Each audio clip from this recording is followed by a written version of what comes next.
Assalamualaikum warahmatullahi wabarakatuh. Waalaikumsalam warahmatullahi wabarakatuh. Selamat sore Bapak Tholib. Selamat sore. Kita ini lagi bermeditasi di makam-makam kuno di daerah Kembang Bau, Morong Nyamplung. Karena suasananya sangat asri, banyak pepohonan, kita nggak boleh adem karena suasananya sudah adem. Jadi Pak Tholib ini sering nulis di Facebook yang saya sendiri nggak paham, apalagi pembaca. Kok bongkar korupsi, bongkar fee proyek apa? Ini sebenarnya yang dibongkar ini apa Pak Tholib? Apa itu di Facebook itu yang diperbincangkan orang? Monggo. Ya, terima kasih, Pak Nur. Jadi sebenarnya bukan tidak tahu ini, Mas Nur Salim. Bisa jadi pura-pura tidak tahu gitu loh. Jadi apa yang saya tulis terkait dengan Jasmas atau poker yang APBD tahun 2021 itu provinsi APBD provinsi itu kebetulan kemarin juga sudah disahkan. Ini tentu kita harus berpartisipasi mengawal agar tidak terjadi penyelewengan. Nilainya berapa itu? Hampir 120-an lebih, Mas. Jadi 120 miliar lah. Yang di Lamongan saja? Iya, yang di Lamongan saja itu. Itu kemarin sudah ada beberapa titik yang sudah mulai dikerjakan. Apa itu? Berupa apa itu? Ada yang kesra, ada yang TPT, yang itu pengerjaannya sudah hampir ada yang selesai gitu. Dan untuk kesra-kesra itu juga selesai. Itulah yang coba kita telusuri. Ternyata di situ banyak sesuatu yang menurut saya tidak sesuai dengan juknis yang ada. Dan ini tentu kita sebagai warga Lamongan, terutama yang punya peduli terhadap proses pembangunan yang ada di Lamongan, ya tentu harus kita awasi, Mas.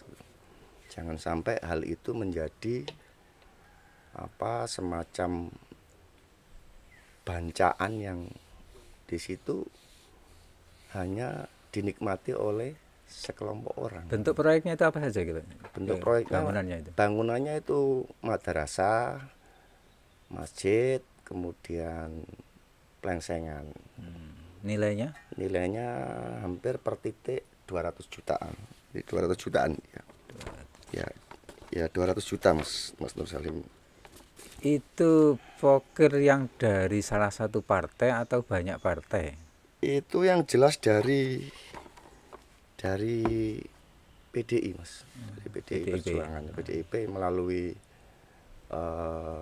ketua DPRD Jatim gitu. Bapak Kusnadi. Gitu. Terus boreknya yang di sini di Lamongan? Ada 3 borek atau yang ya kita sebut eksekutor ya. Eksekutor yang secara khusus mengeksekusi setiap proyek-proyek yang ada di wilayah Lamongan gitu. Siapa saja itu kira-kira? Ya tidak boleh kita sebut nama. Inisialnya ya, termasuk ND, termasuk SMD dan SYT. Itu semua sudah tak tulis di FB, Mas Nur. Jadi itu orang Lamongan asli ya? Orang Lamongan asli gitu. Nah ini kalau kita semua tidak bersama-sama melawan, maka kita akan menjadi bagian dari semacam penindasan itu sendiri. Itu modusnya gimana sih Pak Tholib? Modusnya sangat jelas gitu, bahwa dari provinsi kemudian diserahkan sama ya broker lah ya. Broker 3 orang itu kemudian oleh broker ini modusnya membentuk Pokmas. kelompok-kelompok masyarakat. Kelompok-kelompok masyarakat ini, tetapi Pokmas ini hanya sebatas nama. Fiktif berarti. Bukan fiktif, ada Pokmasnya, tetapi proses pengerjaannya ini itu broker itu sendiri gitu loh. Jadi Pokmas ini tidak tahu menahu alur, hanya nama saja. iya hanya nama saja. Uang itu, setelah uang itu cair dan lain sebagainya, dia tidak tahu gitu. Hanya ya untuk nama aja. Kira nilainya berapa itu rata-rata? 200 juta rata-rata 200 ya. per titiknya itu. Terus model caranya ngajukan mulai proses awalnya gimana itu? Ya Dapat ada yang namanya tim khusus yang dibentuk oleh sana, oleh ini tiga orang itu. 3 orang itu membuat proposal pengajuan. Yang mengajukan lembaga itu Pokmas ya. Mengajukan itu, kalau dia tidak bisa bikin proposal ya dibuatin proposal dengan biaya sekian, 2 jutaan itu 2.500.000 itu, kemudian ya diantar langsung ke Gedung Putih ya. Pokmas itu berapa orang?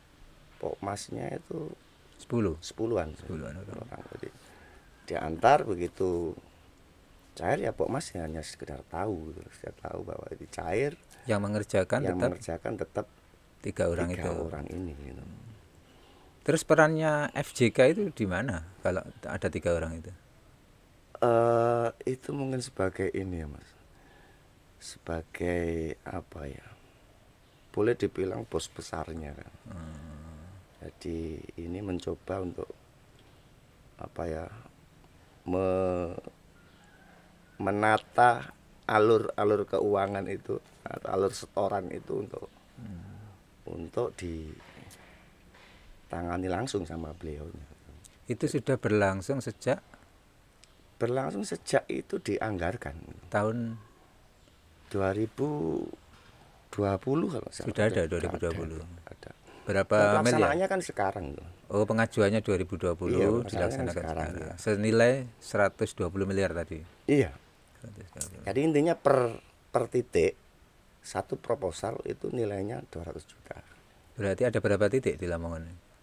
Yang menurut penelusuran yang saya lakukan itu kan ya hampir satu kecamatan ada 19 titik lah. 19 titikan. 19 titik lebih lah Mas. Itu yang kita coba bongkar gitu. Terus modus pengambilan fee-nya itu gimana biasanya? Fee-nya untuk siapa dulu? Ini fee untuk bosnya atau fee yang untuk eksekutornya? Eksekutornya caranya gimana? Caranya. Jadi begini, kalau saya lihat itu modusnya dalam setiap pengajuan proposal itu kan macam-macam nilainya Mas. Ada yang 500 juta, ada yang 200 juta, ada yang 50 juta gitu. Tetapi di situ cairnya 200 juta semua gitu. Walaupun 500. Iya, walaupun 500, walaupun 50 cairnya tetap. Terus SPJ-nya berapa?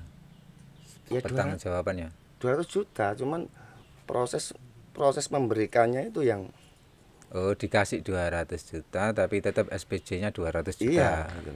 Cuman gini. Terus salahnya di misalnya mana? Salahnya ya jelas salah. Misalnya kalau Mas Nur Salim mengajukan ke saya 50 juta, kemudian cair 200 juta, kemudian saya kasih ke Cak Nur 50 juta, kan salah berarti. Ada yang menguap sekitar 150 juta gitu. Berarti 200 dapatnya tapi saya dapat cuma 50. Karena berdasarkan pengajuan proposal itu. Loh. Tapi SPJ saya berapa? Yes. Surat pertanggungjawabannya nanti, pertanggungjawaban proyeknya berapa? Kalau saya dapat 50, pertanggungjawab 200. Mungkin begitu. Jadi itu yang perlu kita kaji lagi, Mas. Jadi inilah yang dengan podcast ini nanti kita mencoba di samping membongkar itu juga kita ingin ya persoalan ini jangan sampai diteruskan gitu. Cara-cara seperti ini loh. Berarti itu hilang dari 3 eksekutor itu berapa persen dari nilai total? Rata-rata ya Mas ya, rata-rata tuh saya tidak bicara persentase. Rata-rata hilangnya 70 jutaan. 70 juta setiap Ya, titik. setiap titik dari 70 juta itu yang 10 dipotong untuk biaya konsultan dan proposal gitu. Jadi tinggal ngalikan aja kalau masing-masing konsultan dapat ya 10 juta kalikan 19 titik sudah 190 juta itu. Terus Bayangkan. FJK ngambilnya dari mana? Ya kita sistem, kita lihat biasalah di proyek-proyek kan sebelum pekerjaan ada kan kita biasanya yang saya dengar-dengar itu kan harus store uang dulu. Gotek istilahnya. Ya istilahnya gotek itu kan nilainya kan ada yang 15%, ada yang 20%. Kalau langsung berhubungan dengan bos besar mungkin ya nggak sampai 20%. Tapi di situ banyak ininya calo-calo yang mencoba bergerilya dari desa ke desa, dari kecamatan ke kecamatan, dia dijual lebih tinggi lagi. Pokmas itu rata-rata pengurus partai atau orang luar? Ya orang luar Mas. Bukan pengurus partai. Bukan pengurus partai gitu. Ada juga yang dari pengurus partai ada juga. Biasanya kalau poker, jasmas atau apa dari salah satu partai itu kan yang diutamakan jaringan partainya, pengurus PAC, ranting atau biasanya kan gitu yang Betul, tapi ini agak berbeda karena ini yang diutamakan siapa yang bisa membayar setoran dulu. Yang diutamakan fee-nya. Jadi siapapun tidak harus dari salah satu partai saja, siapapun bisa mengajukan proposal ini dengan catatan kita harus siap membayar DP di depan gitu. Nah ini yang kenapa saya harus kencang berbicara tentang ini, meskipun resiko sangat besar yang harus dihadapi, tetapi kita mencoba untuk mengajak teman-teman supaya tidak diam. Kita harus sorot terus, kita harus awasi terus proses-proses ini supaya pembangunan yang terjadi di Lamongan ini benar-benar kualitasnya itu bisa diandalkan. Terus Pak Tholib melihat Bupati Yuronur sekarang ini kan lagi berbaik-baik dengan Pak Kusnadi ya. Kemarin di Pendopo foto bareng, terus ada yang beli lukisan dari pengurus NU 500 juta. Nah ini apa hubungannya kalau Bupati yang sekarang berbaik dengan Kembang Bau, sering ketemu gitu, gimana itu? Ya wajar lah Cak Nur. Jadi Pak Yes kan ya butuh bagaimana Lamongan ini bisa mendapatkan program-program yang kesemuanya untuk menuju kejayaan Lamongan itu kan saya kira Pak Yes sangat pas lah. Maksudnya menuju 2024 gitu? 2024 juga dalam proses sekarang ini gitu. Pak Yes tentu kalau mengandalkan PAD ya sudah kita sudah tahu kan keuangan Pemkat kan ya sudah. Oh berarti poker dan jasmas itu dianggap oleh pemerintah daerah sebagai aset atau sebagai PAD pendapatan daerah? Enggak, maksudnya nanti harapannya ketika membangun keakraban, kedekatan dengan wilayah selatan itu kan paling tidak program-program dari pusat dan dari provinsi itu kan bisa diserap gitu, dengan hubungan yang baik seperti ini. Berarti visinya yang penting dapat uang sebanyak-banyaknya. Ya betul gitu. Karena program-program yang menjadi prioritas Kabupaten Lamongan di era Pak Yuronur ini kan salah satunya yang membutuhkan dana besar kan ya. Walaupun yang sejahtera infrastruktur gitu. Walaupun yang sejahtera itu eksekutornya tadi ya. Ya eksekutor sejahtera, yang punya program juga sejahtera, yang ngerjakan ya sejahtera. Tapi kualitas pembangunan ini yang perlu kita kasih catatan seperti apa gitu. Misalnya Pak Nur kalau membangun rumah dengan budget 100 juta kemudian saya kerjakan dengan cukup 30 juta jadi juga rumah itu. Tapi kualitas bangunannya seperti apa kan ya? Semua tahu. Tidak mungkin akan bisa bertahan lama, tidak mungkin memiliki kualitas yang bagus. Tidak mungkin itu. Terus peran DPC PDIP Perjuangan dalam kasus ini apa, Mas? Nggak ada sama sekali. Jadi Masa diloncati gitu? DPC nggak ada hubungannya sama sekali dengan ini.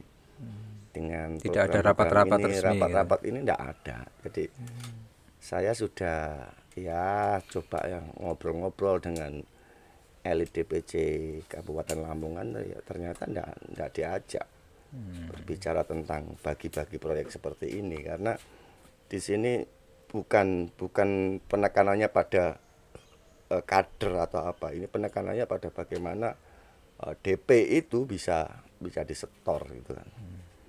Terus harapan Pak Tholib dari membongkar ratusan miliar seperti ini, datanya lengkap seperti ini, apa yang mau diharapkan Pak Tholib? Ya setidaknya kita ingin satu, Mas Nur ya, memendung agar program-program di tahun mendatang itu tidak terulang kembali. Kedua, proses ini harus terus kita telusuri dan kita kumpulkan data-data secukupnya, baru nanti biar kita proses, karena ini merugikan termasuk dibilang merugikan negara gitu, karena ini uang negara.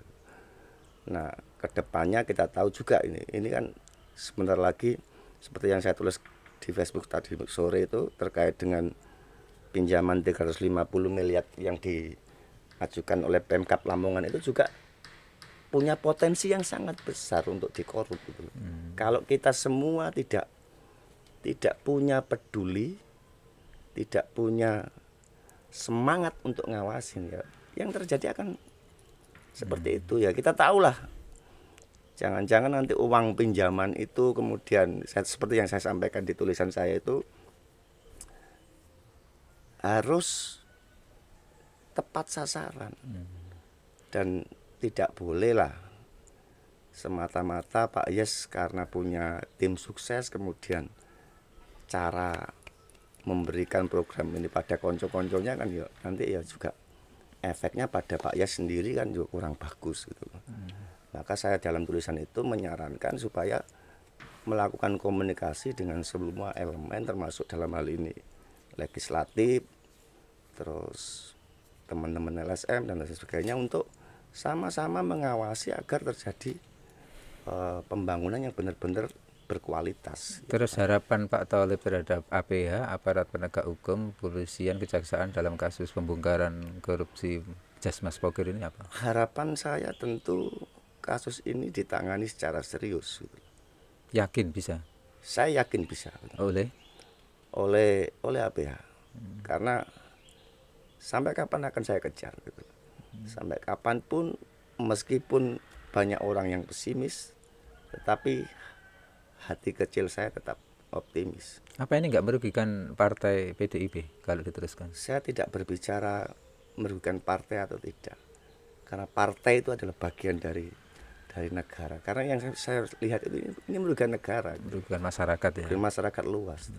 Meskipun partai itu, taruhlah partai PDIP merugikan, kalau merugikan ya tetap kita lawan. Dan itu